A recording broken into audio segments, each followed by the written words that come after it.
And one Save Invest Bank apps, Finance Super app. So let's just install it and see how you can get started. And one the Finance Super app, build and manage your wealth from the convenience of an automated, intuitive platform. Hundreds of thousands of investors trust M1 with over 5 billion in assets. Invest with individual, joint, trust, or custodial account, or open traditional SEP or Roth IRA or a lower. Choose stocks or ETFs with an intuitive price interface.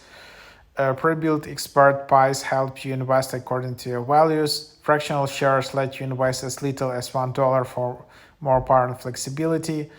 One-click rebalancing makes sure your investment match your goals. So save, borrow, crypto. So yeah, that's basically the idea. Then you can just open up the app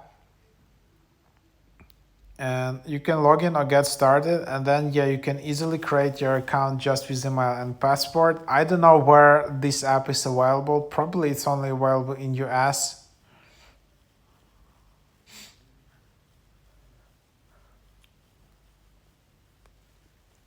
Then you can proceed with help, or uh,